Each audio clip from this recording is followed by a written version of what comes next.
Assalamualaikum warahmatullahi wabarakatuh.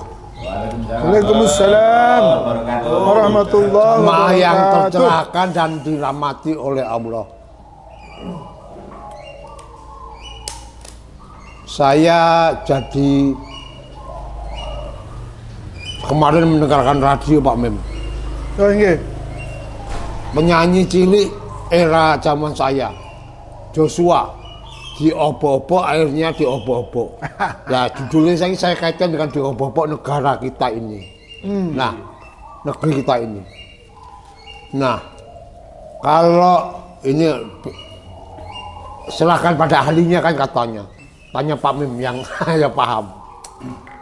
Gimana hukumnya kalau gunem ngerasani memberi masukan kepada pemerintah yang berkuasa, itu hukumnya apa Pak Mim? Dalam Islam diatur piye? Monggo Pak Mim. Baik, terima kasih Pak Yayan. Terima kasih jamaah tercerahkan yang dirahmati Allah.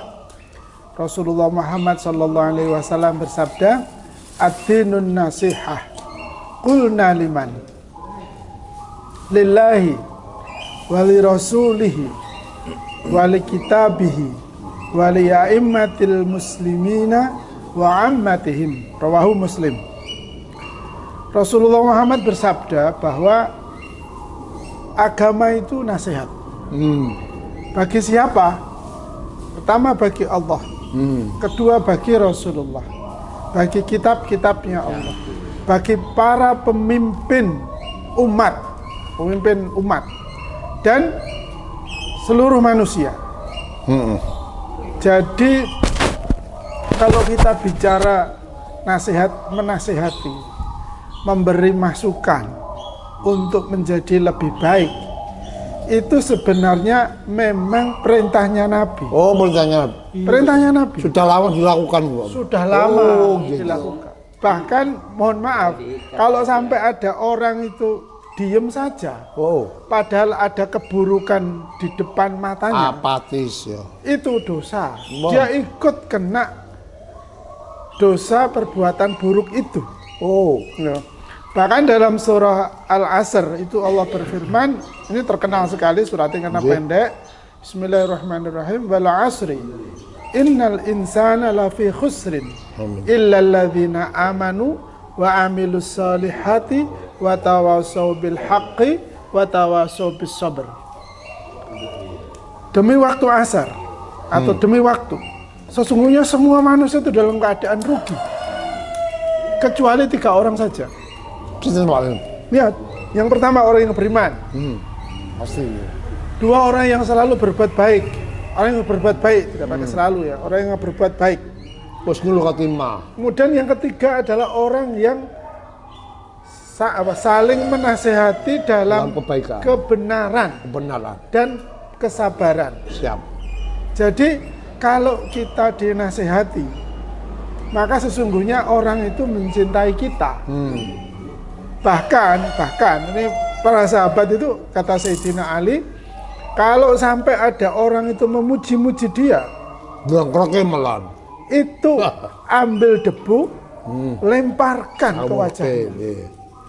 Artinya apa? Sebetulnya nasihat atau mungkin menyenangkan atau tidak menyenangkan bagi orang yang dinasihati itu wujud cinta, wujud perhatian, wujud kasih sayang. Minta cinta bebah kan? Iya, uruslah. Bahkan orang-orang yang suka memuji itu yang harus lebih diwaspadai. Malah dia harus diwaspadai karena bisa jadi dia menjilat, ingin mengambil keuntungan atau berpura-pura atau punya tendensi yang tidak disadari oleh orang yang dipuji-puji itu.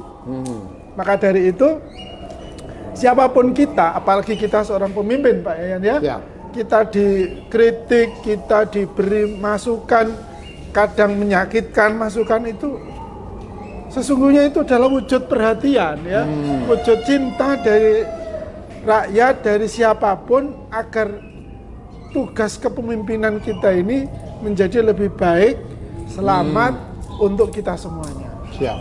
Gitu kira-kira Pak ya. Artinya dalam Islam memberi masukan ke negara itu Tak apa-apa Pak Mim, enggak dosa ya. Oh, perintah malahan. Perintah malah. Kalau kita ini rakyat, itu Nggih. ada pemimpin kita ini zalim, itu ya. Terus kemudian kita diam saja, ya salah kita. Ini kaitannya anu Pak Mim, maaf. Gimana? 81 tahun Indonesia merdeka. Ya, Ada sebuah negeri, saya nggak tahu negeri mana itu. Itu yo rasanya masih terseok-seok, rakyatnya kesing sampai nana bantuan sosial ngantri Pak. Kalau Anda melihatnya gimana Pak? ya memang keadilan pemimpin untuk rakyatnya itu kan adalah pekerjaan yang tidak ada hentinya ya, Iya. yang tidak ada habisnya. Bagaimana seorang pemimpin menciptakan keadilan dan kesejahteraan. Konon katanya dahulu mana antara adil dan sejahtera? Oh, Adil dulu. siap. Karena pokoknya adil itu tentu sebagai seorang pemimpin kan yang menguasai masalah, yang mengetahui masalahnya secara utuh, sehingga ketika dia mengambil kebijakan atau keputusan tentu yang membela kepentingan sebagian besar, karena tidak bisa semua kan pasti. Iya, pasti. Sebagian besar kepentingan rakyat yang dipimpinnya. Begitu pemimpin itu berpikirnya tidak begitu, dia mengambil keputusan untuk menguntungkan sekelompok kecil. Oh, kelompoknya. Sekelompok kecil, entah itu kelompoknya, entah itu Oke. saudaranya, atau orang-orang yang pernah berjasa dia di masa sebelumnya, maka pasti dalam sejarah dunia berapapun peradabannya, kalau itu yang ditempuh oleh seorang pemimpin, maka kehancuran pasti akan terjadi. Tidak peduli apa saja loh ya, pokoknya Apa ini rumus namanya? kepemimpinan. KKN. Ya KKN, ya nepotisme, Oh gitu. bolo-boloan, ya konco-koncoan, ya toh. Ordal-ordalan gitu kan ya. Apa itu? Ordal. Orang dalam. Oh, dalam. Ya, pokoknya begitu, itu yang menjadi basis atau prinsip atau dasar seorang pemimpin mengambil keputusan. Niscaya rakyatnya akan mengantri untuk memperoleh hak dasarnya. Nggih. Karena tidak terpenuhi hak dasarnya itu. Gara-gara pemimpin fokusnya mengutamakan kepada kelompok kecilnya tadi. Oke. Terima kasih Pak Mim. Sama-sama. Kalau misalnya sampai lali ngomong apa? Seorang pemimpin itu membuat aturan baru padahal sudah ada aturan. Ya sudah berjalan lama dan kita jalankan bersama. Akhirnya terjadi kegoncangan Pak Mim di dalam negara itu. Iya. Pak Mim, maaf. Pak Didi monggo masukannya.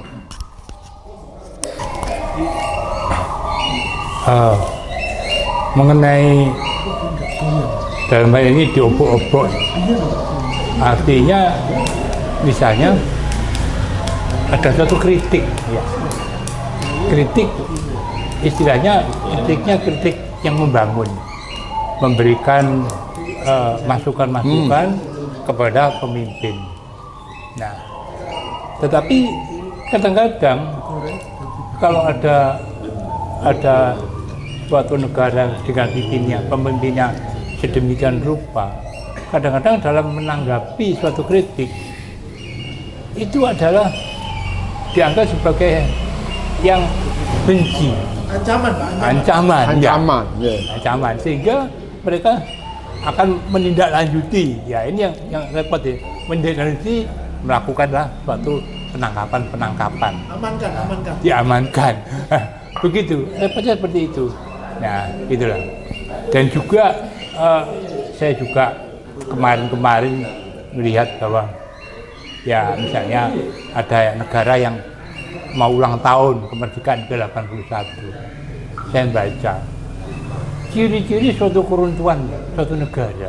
Apa ya Pak? Ada 5. Iya, menurut Islam Nabi Muhammad. Satu, negara mengambil hak daripada masyarakat, yaitu pajak, mengambil penghasilan dari rakyat. Oke. Ya. Yang kedua, Atas nama pajak. Iya, karena pajak. Dua. Karena apa? Ternyata Indonesia, bukan saya, maaf, saya tidak Indonesia. Ya, ada ya negara tersebut macam ragam pajaknya itu paling banyak di negara ASEAN. Oh, wah pasti pajaki. Betul. Oke. Nah, kemudian yang kedua, ciri keruntuhan, mereka dipegang oleh orang-orang yang tidak kompeten. Oke. Oke. Ngertinya dari mana nggak kompeten? Nah, karena kalau seorang kompeten itu biasanya pejabat itu harus yang berupa meritokrasi. Oh, artinya? Jadi, artinya dia Mary kan anaknya PP loh Pak Roni. Meritokrasi. Meritokrasi. Jadi punya kompetensi. Oh. Punya loyalitas. Oke. Nah, punya adab. Itu pejabat kita diangkat itu menyimpang dari itu. Nah, akhirnya timbul yang berbeda-beda.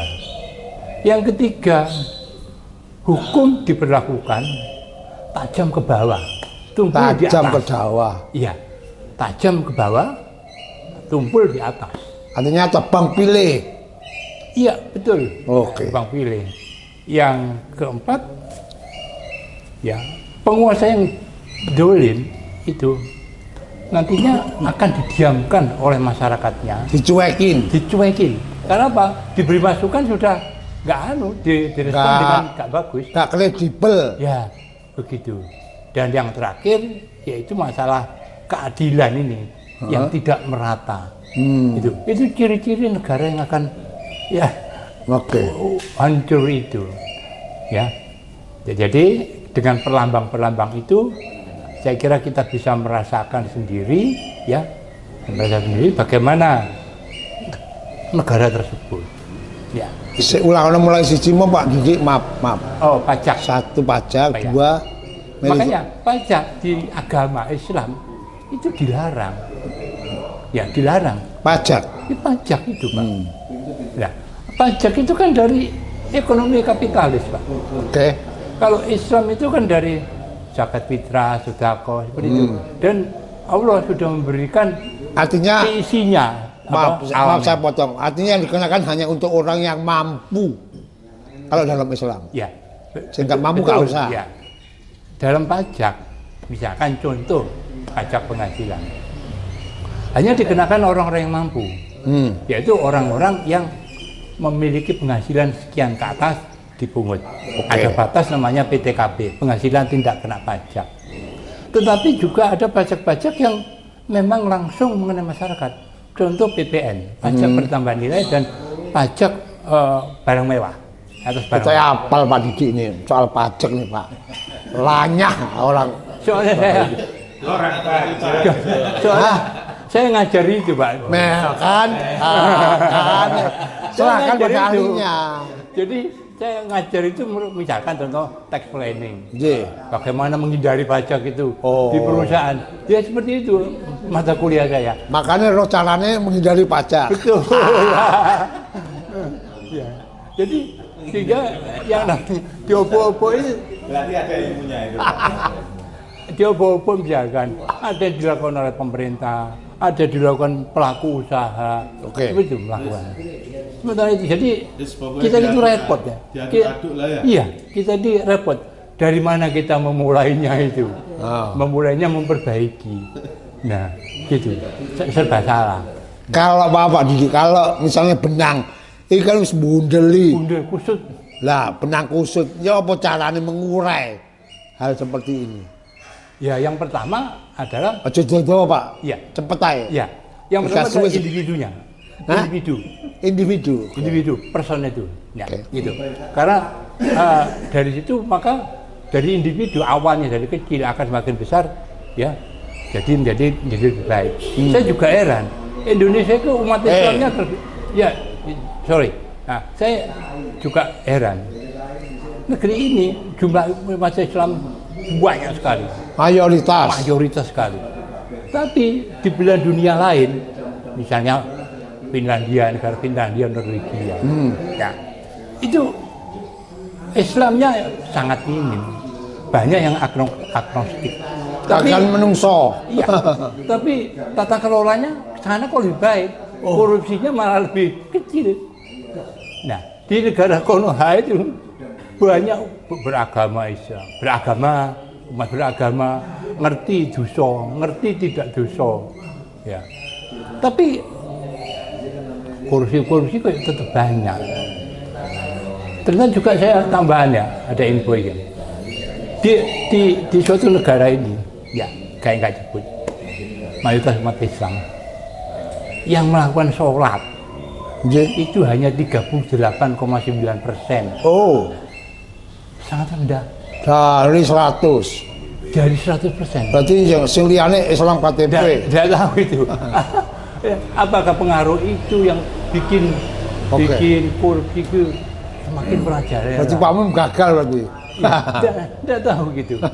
Atau karena mayoritas gimana itu? Saya tidak tahu. Masih nyawa masih dikandung badan. Iya. Dan kesempatan tobat masih ada. Seorang Pak berbate, Ada tobatnya. masih bisa Dan tobat. ceramah tadi Pak. Tobat ya tadi ya disampaikan. Tadi kan sudah. Iya tadi tobat nasuha itu. Masih ada kesempatan untuk Memperbaiki. Itu. Mur salah kaya apa tobat to? Masih dikandung Iya. Eranya gitu. Nah, Sana itu Eropa itu agnostik. Agama Kristen juga tidak begitu percaya. Agnostik, tengah-tengah. Tapi tata Siap. kelolanya, Siap. sikap itu kok bagus. Tingkat korupsinya rendah. Nah, tapi di sisi lain sini dengan penduduk yang mayoritas katakanlah Islam dari total 250 juta itu kan cukup banyak. Terus kaitannya sama Joshua itu Oh, yang mana Pak? Joshua itu loh Joshua nyanyi kan sing diopo-opo lah air sih. Negerinya Pak. Lo saya ini negeri ta. Negeri maksudnya, itu kiasan. Ya, Kiasan. 3 SKS lah. Itu negeri yang diopo-opo itu. Sudah Nah. Pak. Sudah cukup. Oke, Saya jawab makasih. pertanyaan itu aja. Nah, saya terima kasih Pak Didi. Saya kan penyuka pijat refleksi. Sing percaya, sing kaya biasa aja lah. Refleksi Pak, kudu sepa. Pengen sing gawe pisang sepa dhek langsung ngomong. Pusat kesehatan mas-mas. Nah, kali ini kita melakukan refleksi atas kemerdekaan negara tertentu gitu. Nah, ada yang bilang belum merdeka kita itu. Apa ya bener itu Pak? Kalau katanya seperti itu Pak Roni mungkin silakan. Pak Roy. Ini Pak. Oh, mic-nya Pak. Maaf. Iya. Ya kalau sekarang ini ya jelas masih belum merdeka Pak. Kalau melihat keadaan sekarang itu ya, apalagi sekarang kan tadi Pak Yayan bilang diopo-opo negeriku diopo-opo. Ya bener memang. Oke. Sopo ae sing opo-opo ya. Dari sisi saya melihatnya dari sisi tiga ya, hal. Satu dari sisi pejabat, pemimpin ya, kebijakannya itu kan kadang berubah-ubah.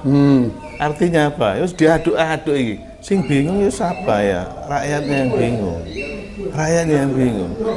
Ya, pejabatnya merubah-rubah kebijakan. Akhirnya apa? Yang jadi korbannya rakyat bingung. Contoh ini. Kapan hari terjadi demo besar ya? Ya nggak besar ya, di sinilah di satu tempat. Ya. Tanggal 26, 27 kan akibat itu kebijakan yang membingungkan. Daldul. Dicoba-coba. Daldul. Ya, cenderung mencoba-coba kebijakan. Oh, Rakyat betul. bingung. Ya. Trial and error. Trial and error. Terus yang kedua, kayak penegakan hukum. Pak Didi sudah menyinggung tadi, penegakan hukum. Hukum ya diobok-obok bisa naik, diaduk-aduk aja. Kasih uang habis ke bawah, tumpul ke atas. Oke. Tajam, benar ini. Tajam ke bawah, tumpul ke atas. Terjadilah kemarin, tanggal 26, 27 Juni. Artinya hukum bisa dibeli. Ya, kenyataan bisa. Oh. Kenyataannya seperti itu. Terus yang ketiga, kaitannya sama kehidupan masyarakat ya. Masyarakat saya kan bingung Pak. tambah susah. Golek kerjaan ya susah, ya kan? Golek kerjaan Barang-barang ya naik, BBM ya naik dari sisi kehidupan itu. Artinya apa? Ya kita sudah diaduk-aduk. Istilah apa-apa bener itu Joshua itu. Cuman sing ngopo-opo nggak Joshua. Oke. Ya pemangku kebijakan, pejabat-pejabat kayak gitu. Ya bobo itu masih di dalam negeri ya. Dalam negeri. Luar negeri. Oh, kadoan, Pak. Kadoan.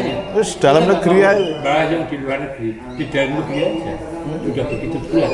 Jadi ada yang katakanlah kibarkan bendera merah putih itu bukan penuh tapi setengah tiang. Bendera tertentu itu. Iya. Maaf, nih, makasih. Pak Hartono ada masuk, makasih Pak Hartono. Oh iya. Ya, saya hanya melihat dari ini ya, menurut cerita pewayangan.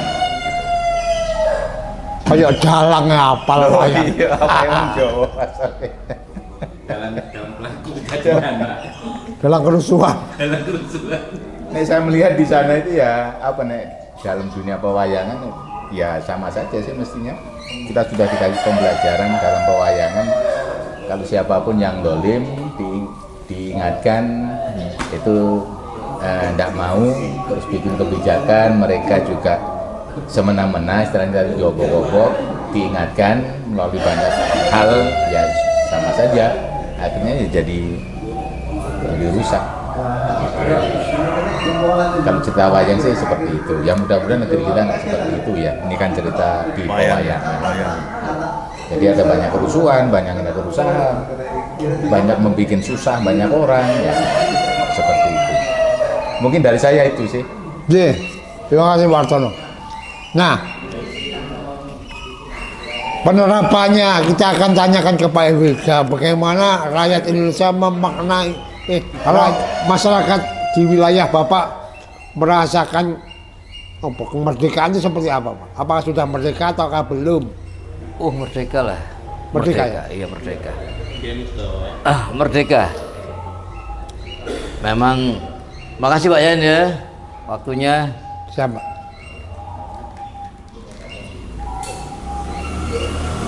Kemerdekaan itu Pak Didik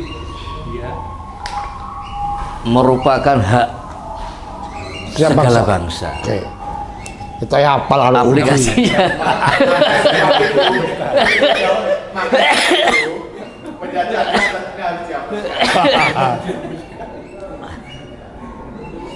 Tapi kemerdekaan tidak semuanya orang bisa menikmati dari kemerdekaan itu sendiri.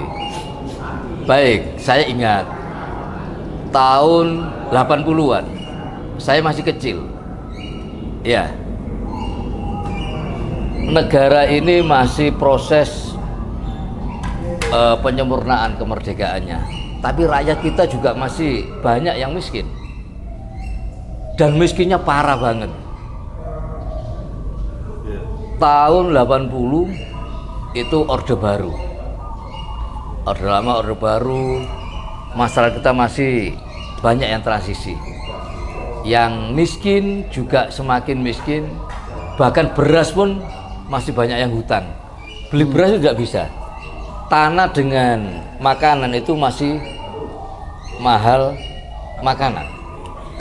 Mungkin bapak-bapak mungkin masih ingat. Orde Baru berubah ke Orde Reformasi. Itu ada perkembangan. Pangan juga sudah begitu mudahnya. Tanah dan pangan masih mahal tanah, ya, mahal emas ya. Tahun ini juga begitu, sama seperti Orde Reformasi. Saya kira ini tergantung pada keimanan kita, Pak Yan, mensikapinya. Kuncinya iman. Iman kita kalau betul-betul tertata, insya Allah kita tidak akan mengeluh. Kita tetap Mam, disebut Pak Agil rungokno ta. Iman, bukan iman. Iman. Oke. Iman. Silakan Pak. Sorry, iman, salah. Iman. Bukan imam. Iman. Bukan imam. Iman. Juga bukan Salman. Oh. Silakan. Iya. Jadi. Tapi Imron. Iman. Jadi. Iman. Rukun Kuncinya iman ada 6. Rukun iman. Iman Imam. itu ada 6 ya benar. Iman Itu itu iman, ada 6 ya. ya. Jadi untuk mensikapi hal-hal yang seperti ini kuncinya iman. Nek sing mimi salat iku imam. Imam itu iya, imam. Hanya kita tergantung pada iman kita, Mas. Jadi nggak usah saling menyalahkan, salahkan pada diri kita ya. Kita di wong tua iki Bapak ya. RW ya. Sese, Pak. Man, sarapan apa mau? Oh, bijak iki. Iya. Kayaknya itu Pak, gara-gara telur itu. Telur habis 2. Iya. Rotinya 2 Pak Roni. Makan bijak. Pisang 1. Pisang spa 1. Gorengan ya maaf ya, untuk sementara saya harus libur dulu gorengan ya. Karena mengandung kolesterol ya, lemaknya banyak. Jadi saya nggak boleh papi, terlalu banyak makan. Pipo papi. Lama-lama temanya refleksi tapi Pak. Aku seneng. Ya jelas politik itu kalau kita rasakan itu kayak melihat antara suami istri, ya. Suami istri. Walaupun istrinya cantik, mestinya harus setia ya. Tapi cik noleh. Karena mudah untuk mendapatkannya, untuk akad nikahnya ya, ikrarnya itu mudah, jadi tergoda. Siapapun yang menjadi pelaku di sini kembali lagi pada keimanannya seorang pemimpin. Oke. Terima kasih Pak ya. Terima kasih Pak Gil. Jadi jamaah untuk memaknai kemerdekaan kita, kita atau negara lain, maka kembali kepada pribadi masing-masing bagaimana cara kita memaknai. Tapi ingatlah bahwa Anda sebagai pemimpin nanti akan dimintai pertanggungjawaban. Ingatlah itu, makanya hati-hati dalam memimpin. Keputusan di tangan Anda untuk menyimpulkan. Terima kasih. Kita berpisah dalam acara ngolah pikir perkara iman. Assalamualaikum. Iman nak imam. Iman. Bukan Salman ya. Iman. Ya, oke. Salah. Tutup lagi. Tutup benar. Assalamualaikum warahmatullahi wabarakatuh. Waalaikumsalam.